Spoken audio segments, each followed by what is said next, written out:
Welcome back to our channel. இன்றைக்கி நம்ம நிறைய பேசலாம் வாங்க. இன்றைக்கி மார்னிங் நம்ம பர்ச்சேஸ் போகலாம். 1 வீக்கு தேவையான வெஜிடபிள்ஸ், ஃப்ரூட்ஸு நம்ம எல்லாமே வாங்கிக்கலாம். கிராசரி ஐட்டம் எல்லாமே வாங்கிக்கலாம்.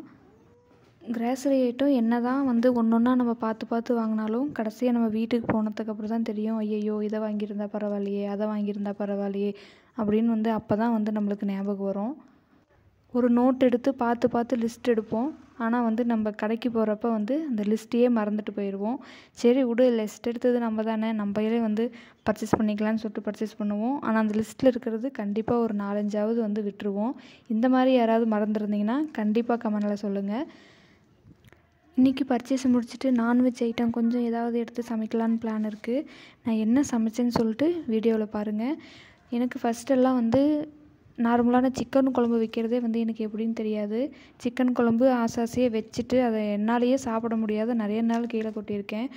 அதே மாதிரி மீன் குழம்பும் தான். மீன் நான் எப்படி தான் பார்த்து செஞ்சாலும் நான் ஏதாவது ஒன்று சொதப்பிடுவேன். புளி நிறையா ஊற்றிடுவேன். நம்மளாலேயே சாப்பிட முடியாத அளவுக்கு ஆகிடும். ஆனால் அடுத்தவங்க சாப்பிட்ணுன்னு மட்டும் நம்ம நிறைய எதிர்பார்ப்போம். ஆனால் இப்போ அப்படி இல்லை. எல்லா நான்வெஜ் ஐட்டமும் என்னால் செய்ய முடியும். உங்களுக்கு ஏதாவது நான்வெஜ் ஐட்டம் நான் எந்த ரெசிபி வேணும்னு சொல்லிட்டு கமெண்டில் சொல்லுங்கள். நான் அந்த ரெசிபியை கண்டிப்பாக நான் ட்ரை பண்ணி பார்க்குறேன். நான் ஒரு வேளைக்கு ஆகிற மாதிரி தான் நான்வெஜ் எடுத்திருந்தேன். கொஞ்சமாக மீன், ஒரு 1/4 கிலோ தான் இருந்துச்சு, 300 கிராம் தான் இருந்துச்சு. இதை சென்டர்லேருந்து முள்ளெல்லாம் நான் எடுத்து க்ளீன் பண்ணிட்டேன். அடுத்தது இறால், இதையும் ஒரு 300 கிராம் தான் நான் வாங்கிக்கிட்டேன். அவ்வளோதான் இருந்தது நாங்கள் போன டைமுக்கு. இது 300 கிராம் வாங்கிட்டேன். அடுத்தது நண்டு 1/2 kg வாங்கினேன். 1/2 kgக்கு 3 நண்டு வந்துச்சு. அதை நல்லா அவங்களே க்ளீன் பண்ணி கொடுத்துட்டாங்க. ஃபஸ்ட்டு நண்டு குழம்புக்கு பெப்பர் நம்ம கடையில் வாங்கி பவுட்ரு போடுறதோட நம்மளே அரைச்சி யூஸ் பண்ணிக்கலாம். சிம்பிளான ஒரு மெத்தடில் எதுவும் மசாலா, பேக்கெட் மசாலா ஆட் பண்ணாத மாதிரி தான் நான் நண்டு குழம்பு வைக்க போகிறேன். அதுக்கு 2 ஸ்பூன் எண்ணெய் விட்டு கடுகு பொரிஞ்ச உடனே கருவேப்பிலை தாளித்து, ஒரு தக்காளி இது குட்டி குட்டியாக கட் பண்ணி நம்ம நல்லா வதக்கி எடுத்துக்கலாம். இது கல்லுப்பு 1 ஸ்பூனு, மிளகாப்பொடி, மஞ்சள் தூள், பெப்பரு நம்ம அரைச்சது இது போட்டு நல்லா மிக்ஸ் பண்ணி விட்டுக்கலாம்.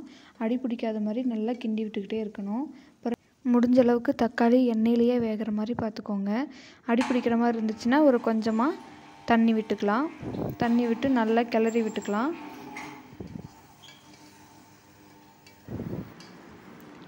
நண்டு அவங்களே க்ளீன் பண்ணி கொடுத்துருந்தாங்க. ஒரு கொடுக்கு எல்லாத்தையும் கட் பண்ணி எடுத்துகிட்டு ஒரு நண்டை 2ஆக கட் பண்ணி அவங்களே க்ளீன் பண்ணி தான் கொடுத்தாங்க. இருந்தாலும் நம்ம ஒரு டைம் லைட்டாக உப்பு போட்டு வாஷ் பண்ணி எடுத்துக்கலாம். இந்த மாதிரி கொஞ்சமாக தண்ணி விட்டு டேஸ்ட் பார்த்ததுக்கப்புறம் இந்த நண்டு எடுத்து போட்டுக்கலாம். பெப்பர் ஒரு ஸ்பூனுக்கு அதிகமாக உங்களுக்கு பெப்பர் டேஸ்ட் பிடிக்கும்னா நம்ம ஆட் பண்ணிக்கலாம். நண்டு உள்ளே போட்டுட்டு நண்டு மூழ்கிற அளவுக்கு கொஞ்சம் நிறைய தண்ணி சேர்த்துக்கலாம். அப்போ தான் அந்த சூப்பு மாதிரி தண்ணி மாதிரி வரும். அடுத்தது பொரிக்கிறதுக்கு 2க்கும் ஒரே மசாலா தான் நம்ம கலக்க போகிறோம். ஃப்ரை மசாலா 1, கரம் மசாலா, இஞ்சி பூண்டு பேஸ்ட்டு, தேவையான உப்பு உங்களுக்கு பத்தலை அப்படின்னா தேவையான அளவு உப்பு போட்டுக்கலாம். ஒரு முட்டை, 1 ஸ்பூன் கார்ன்ஃப்ளவர் மாவு, இதை மட்டும் நல்லா மிக்ஸ் பண்ணி எடுத்துக்கலாம். இதுக்கு தண்ணியெல்லாம் ஆட் பண்ணவே தேவையில்லை. இந்த சென்ட்ரு முள் எடுத்து தான் இந்த மீன் வச்சுருந்தோம். அதனால் நம்மளுக்கு ஈஸியாக இருக்கும். குழந்தைங்க சாப்பிட்றதுக்கு ரொம்ப நல்லாயிருக்கும். அடுத்தது அதே இதில் மசாலாவில் இறாலும் ஃப்ரை பண்ணி எடுத்துகிட்டு நம்ம எண்ணெயில் நார்மலாக ஃப்ரை பண்ணுற மாதிரி எல்லாம் ஃப்ரை பண்ணிக்கலாம். உங்களுக்கு ஏதாவது நான்வெஜ் ரெசிபி வேணும் அப்படின்னா கமெண்டில் சொல்லுங்கள். கண்டிப்பாக நான் ட்ரை பண்ணி பார்க்குறேன். நம்ம என்ன தான் பார்த்து இத்தனை ரெசிபி செஞ்சாலும் கடைசியாக நம்ம குட்டீஸ் எனக்கு இது வேண்டாம், இது எனக்கு பிடிக்கல அப்படின்னு சொல்லிடுவாங்க. அப்போ தான் கொஞ்சம் மனசு கஷ்டமாக இருக்கும். இருந்தாலும் அவங்கக்கிட்ட ஏதேதோ கதை சொல்லி இதை சாப்பிட வைக்கிறதுக்குள்ளே நமக்கு போதும் ஆயிரும். அந்த மாதிரி உங்கள் வீட்டில் யாராவது குட்டீஸ் இருந்தாங்கன்னா கண்டிப்பாக கமெண்ட் பண்ணுங்கள்.